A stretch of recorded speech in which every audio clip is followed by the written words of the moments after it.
Hey, Jennifer Walden here for Mix Presents Sound for Film Awards Season 2023. Joining me is Oscar-winning production sound mixer Mark Ulano to talk about his sound work on Martin Scorsese's new film, Killers of the Flower Moon, distributed by Apple TV Plus and Paramount Pictures. Hey, Mark, thank you so much for being here. Oh, I'm glad to be here. Thanks for having me. So let's talk about your sound team on set. Who was on your production sound team while you were shooting this film, and how were they a good fit for Killers of the Flower Moon in particular? I was very blessed in terms of my team on the film. It was our front man was Doug Schamberger, was our boom operator and on-set, sound artist.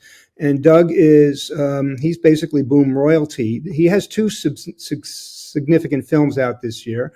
One is our film, and the other one's a film called Oppenheimer. So, who was mixed by my dear friend Willie Burton, who is a two-time Oscar winner and iconic in our community of sound people. So that was our boom operator. My second boom utility sound person was my partner of over 40 years, Petrushka Mirzwa, who is a mentor to many. She's one of the, if not the first, one of the very one or two first female boom operators, beginning in Los Angeles in the early 1980s, and currently has worked with us on recent films that we've done that have been nominated at Astra and Once Upon a Time in Hollywood. Also the Whitney Houston film recently. And Petrushka has also written two very significant books that are basically introductory in a deep dive to the soft skills of a career in freelance work in sound on set. Also, we had Nick Ronzio work with us. Gary Raymond was our playback operator. Brandon Lulis also played some of the time on set. And Martin Ramirez was our trainee. We always try and take a student with us if it's possible. That's always good to, help the next generation of sound people get some real hands-on skills on set. That's so invaluable. It was great. So people don't often think of production sound as a storytelling tool, but it is. So from a production sound standpoint, what were some of the things that you did to help this story and these characters to be presented to the audience in the most affecting way? Well, we are the first and foundational part of the sound design for a film. So we're a complete. There's a reason we receive statuettes for our artwork as sound mixers on set, and it's not as a gift; it's as recognition by peers for the moment-to-moment choices that we have to make on the fly every day, every shot. Every shot's handmade, and it's a collaboration of 300 filmmakers who come together like in an orchestra. Each of us passionate about our particular instrument, but collaborating collectively to tell the story through the roadmap of the director's intent. What is the idea? What is it that we are trying to communicate to the audience? How do we connect the characters to the audience, the journey they're on, and the environment in which they have that journey? So the way that happens for me is I'm in a state of curiosity and discovery when I come to a project. I try not to bring ideology or repeat what I've done in the past because it can close me off to being, showing up in the present for what are we doing right here, right now. There's a lot of anticipation when you begin a project and each day, but the truth doesn't get revealed until we're really in the setups, the shots. What's the physical blocking? What's the beats? How are the actors translating the director's intent by their performance, by their character? And how can I, with my team, capture those tonalities that indicate character, emotion, and all the other under the radar emotional pieces that sound is the contributor to in telling the story with a film. So I'm looking for that. What is the director's idea? What is he conveying, either by directly or by implication? I did a film with Jim Cameron where Jim was somebody who said to me, "Don't give me what I ask for, give me what I want." And it's not an odd notion. It's actually a plea. It's a trust. Please be the interpreter of my idea, even if I haven't said those words exactly or at all. I need you to be my advocate for this story, these characters, in the way that I'm telling it.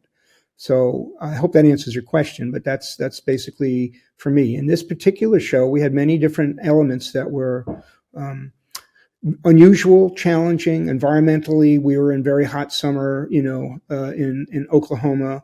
COVID was in full flame, and was a very complex piece for the production. I think we had over 100 COVID protocol personnel just to deal with testing and communications beyond the crew, and 300 or 400 extras frequently.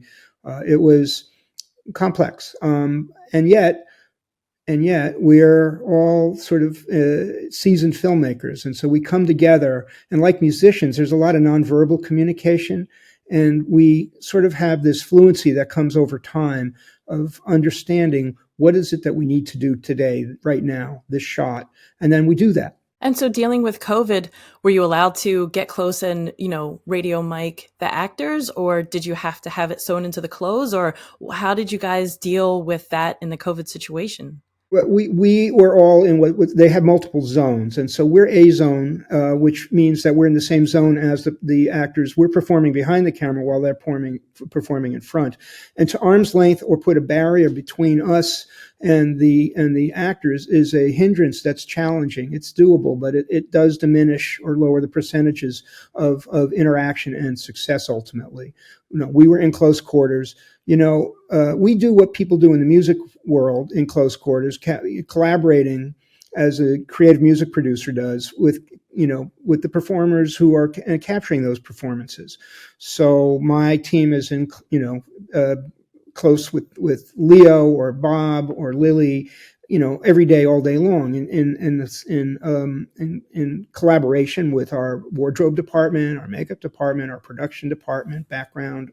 All of these elements are what we need to know as filmmakers, because that's our first identity as filmmakers, and then we become specialists in our particular instrument. So COVID was a challenge, but because we were in the same zone and we were being tested very frequently, those in the A zone, I think we were being tested 5 times a week, maybe even some days we would have the fast test and then the slow test at the same time. I mean, they were very aggressively on this because, well, they didn't want anyone getting sick, of course, and just the responsibility for life and limb was there. But it's funny, you could throw up a lot of challenges, but people who make films, we're designed to improvise, to respond to the immediate. We know what we think might happen, but we make shit up all the time just to respond to the actual truth of what is happening right now. So you talked about the sound person as an artist, your artist. And so your artistic tools in the storytelling process, your artistic tools are, your choices of mics and your wireless system, your mixer, your recorder. These are your tools to help this medium of filmmaking. So can you talk about your choice of gear specifically for Killers of the Flower Moon and why it was a good fit for this story and this film? I can, but let me preface by saying those are our hammers and nails, if you will. They're equivalent, say, to lenses and lighting and art department and wardrobe design. How we use them is not predetermined. It's how we use them in response to what's happening. What's the idea? You can build a woodshed in the back of your house with hammers and nails, but you can also build, the Duomo in Florence with those same tools. Same tools, different design. So it's how we use them to, and this is it's not so easy to explain it because you can't measure it, but it's to capture the tonality of the characters that is being created by the actors. So in this circumstance, it's a variety of tools from different manufacturers. Because of the nature of the environment, a lot of exterior work, challenging environments, lots of background action going on. Our primary microphone on the end of the pole was a Sanken CS3E. It's got certain unique characteristics. It's got 3 elements in it. It has 0 proximity effect. It has enormous pull, almost the same amount of pull as an old Sennheiser 816, but in the body package of equivalent to a much shorter microphone. And it has very, very smooth off axis, which allows the boom operator to paint with that the way a camera operator paints with a lens. So that's a primary tool for us. We're using a DPA, variety of DPAs, primarily 60, 61s, and And the transmitting gear we were using was electrosonic, which was bulletproof for us out there. So we had really solid tools. You know, when you play an instrument musically, I come out of music, second generation percussionist. You always want to have the best instrument available because it's only the beginning point of rising above the technicality of the instrument. You know, we want to use them in the specifics of what we're communicating, but not have them limit us by the fact that they can only do certain things. So in this circumstance, I tend to be a gear hog. So there's a pile of stuff with us because it gives me a wide palette to respond. You know, here's a good example. Leonardo, he melts into his character in this film and disappears actually. And not a small part of that is the tonality he chose in terms of how he spoke, how he created the voice. He was this, ambivalent, character. And you could hear that tension in his voice just as well as you could see what was happening with makeup and wardrobe. I could close my eyes and I could still hear, the kind of tortured soul that's emerging that from amorality into a reality that his relationship with his wife and his family. Lily, on the other hand, also had huge implications in her tonality. She represented to me in many ways the Osage dignity of the Osage nation and how they, under amazingly, adverse conditions, maintained their dignity, their calm, their intelligence, their process to try and respond to this terrible genocide that was being foisted upon them. And she has that in her, and it's perfect countervailing and balance to Leo's character. And then you have Robert De Niro, whose character, playing Hale, William Hale, these are all real people, was incredibly capable to achieve fluency in the Osage language.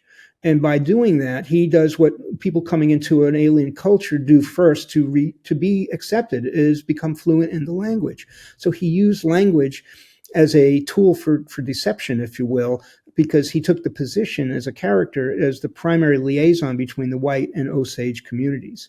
And at the same time, he was the architect of the conspiracy in the first place. And as Marty says, it wasn't who did it was who didn't do it.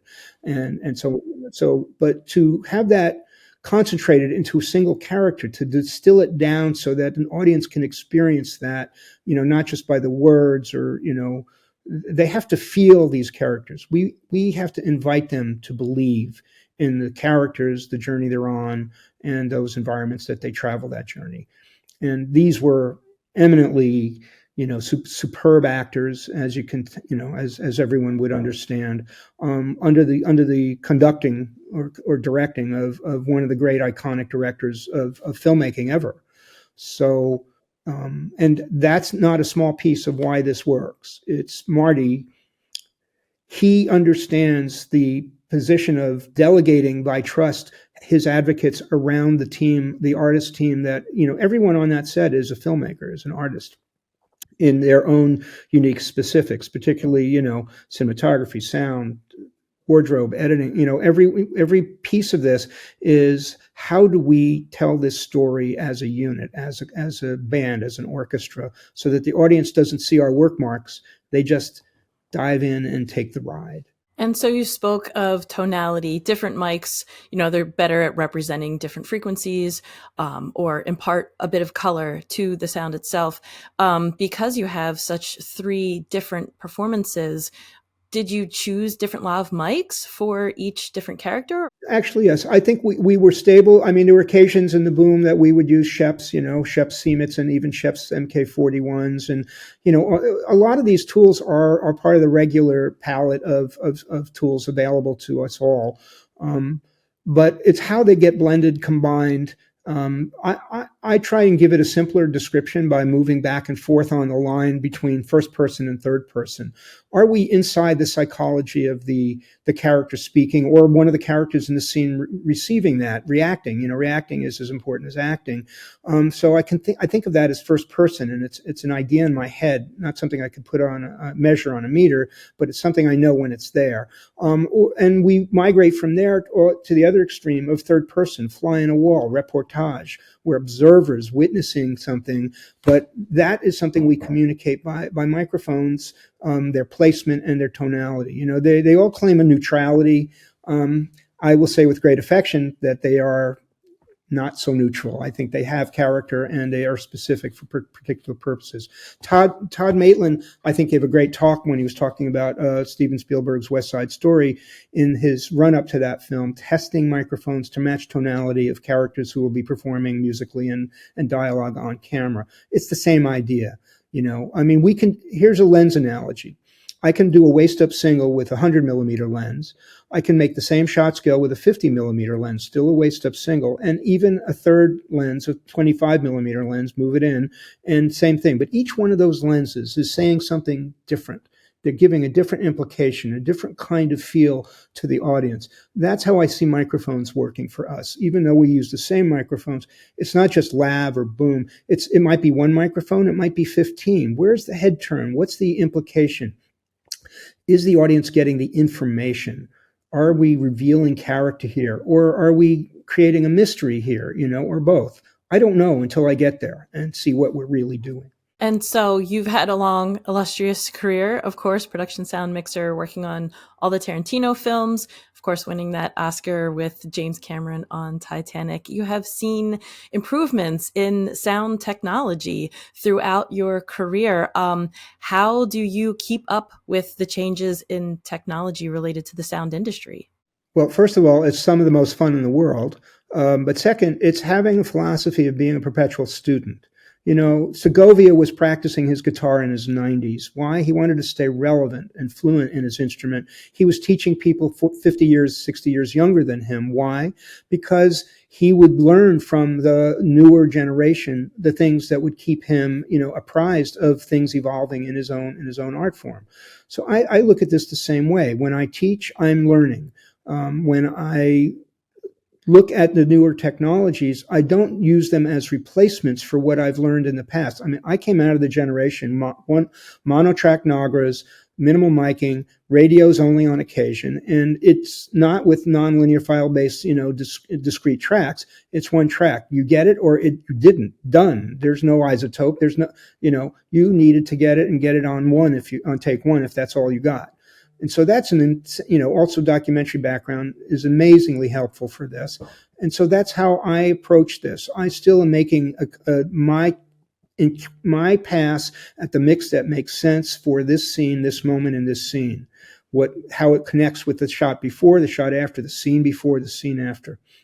And what we're doing, you know, you asked, you know, about my statement about being artists in this as filmmakers. Everyone on that film set is a technician. And I'll paraphrase Laurence Olivier, who described acting as a principally technical activity. Consider, on day 3, we're doing the last shot in the movie. On day 17, it's the very first shot of the first scene. And then on wrap day, it's the big, you know, the denouement mid-show. If an actor can't calibrate the character arc and their performance, it doesn't work. So that's a profoundly technical endeavor. And everyone on that set who has specialties has the same kind of discipline, that their technical work is the platform for their creative work.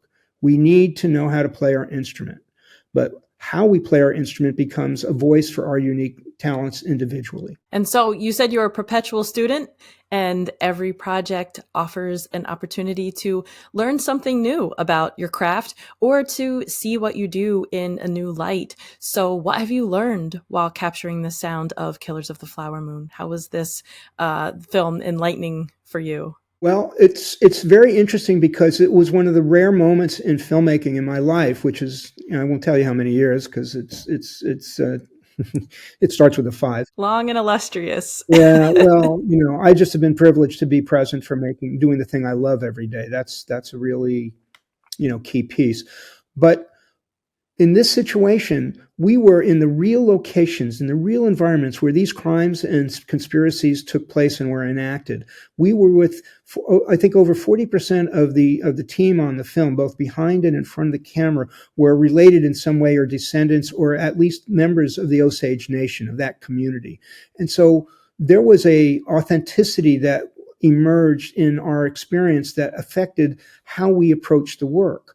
So Marty spent, I think, enormous amounts of energy with his team in pre-production, building that relationship with the Osage community, so that they had a sense, an authentic sense of the trust that Marty was bringing to this. He would not, for a second, give, we weren't carpetbaggers coming in to, railroad the locals, and we got what we want, and bail. There's a relationship there. And so for me, this is an ideal. And so how that happens for me was a great learning moment, that, your humanity, your personal sensibility, your own ideas of, how we work as people, which comes often in documentary work, was happening here. And so I got to learn about the Osage and their immense, wisdom and dignity, and how, even now these events affect their current generation, and how much they were able to digest, process, and evolve, knowing that they've come through this tragedy and still are dealing with elements of it. So for me, I was blessed to be a student of that process, ethnographically and socially. Interesting. So I just have one final question for you. I mean, there's so many great films in contention for the Oscar this year. What makes Killers of the Flower Moon stand out in terms of sound? Well, let me first say I'm here to contribute, not to compete. Okay. And to have the opportunity to work on a piece with A-list, players like to play with good players, with A-list players, each and every one committed. There was no ego, channeled to territory. All the ego was channeled to serve the project. And I think that emanates from this film, from frame one. Marty and Thelma Schoonemaker, the editor, have been working together for over 60 years. My colleague Tom Fleischman has been with Marty since, I think, 82 or 83. I mean, this since The Color of Money or near that. So this was a deeply connected film family on many levels. I think that makes for better work.